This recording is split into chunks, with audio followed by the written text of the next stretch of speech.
మాజీ పార్లమెంట్ సభ్యులు జాతీయ అధికార ప్రతినిధి మార్గని భరతరాం గారి జన్మదినం సందర్భంగా 32వ వార్డు వైఎస్ఆర్సీపీ ప్రెసిడెంట్ బూడిద శరత్ కుమార్ గారి ఆధ్వర్యంలో సుమారు 200 మందికి కూరగాయలు పంపిణీ చేశారు. రాజమహేంద్రవరం 32వ వార్డు గాంధీ బొమ్మ సెంటర్లో 32వ వార్డు వైఎస్ఆర్సీపీ ప్రెసిడెంట్ బూడిద శరత్ కుమార్ గారి ఆధ్వర్యంలో వార్డు వైఎస్ఆర్సీపీ సీనియర్ నాయకులతో కలిసి కేక్ కటింగ్ చేసిన అనంతరం సుమారు 200 మందికి కూరగాయలు పంపిణీ చేశారు.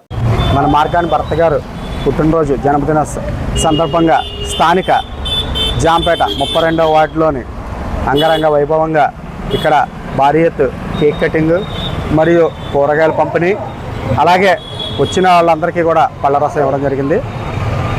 స్థానికంగా మార్గాని భరత్ గారు 32వ వార్డులో కనుకైతే కాలువలు కానీ, అదేవిధంగా నందంగాధర సెంటర్ నుంచి ఆజాబ్ సెంటర్ వరకు సెంటర్ ఇది వేయడం జరిగింది. మొక్కలు కార్యక్రమం పెట్టారు, హరిత కార్యక్రమం.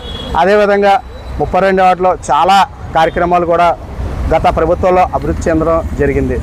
ఈరోజు మార్గాని భరత్ గారు పుట్టినరోజు సందర్భంగా స్థానిక జాంపేటలో వృద్ధుల మధ్యలో పిల్లల మధ్యలో అంగరంగ వైభవంగా కేక్ కటింగ్ చేసి, అదేవిధంగా 100 మంది వరకు కూరగాయల పంపిణీ స్థానిక 32వ వార్డులో లేని వాళ్ళు అందరికీ ఇవ్వడం జరిగింది.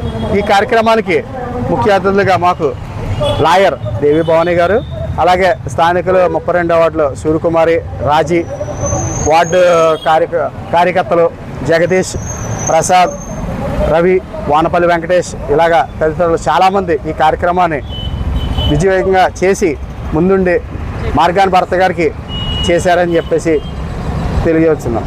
ఈ కార్యక్రమం నా పేరు Boodi Sarath Kumar, BC Yuvasena state working president, 32వ వార్డు ప్రెసిడెంట్. ఏం చేశారు ఈరోజు అయితే 100 మంది వరకు కాయగూరలు, పళ్ళరసం, వృద్ధులతోని చిన్నపిల్లలతోని హ్యాపీ బర్త్డే భరత్ మావయ్య అంటూ నినాదాలతో కేక్ కటింగ్ అంగరంగ వైభవంగా చేసామని చెప్పి చెప్తున్నాం.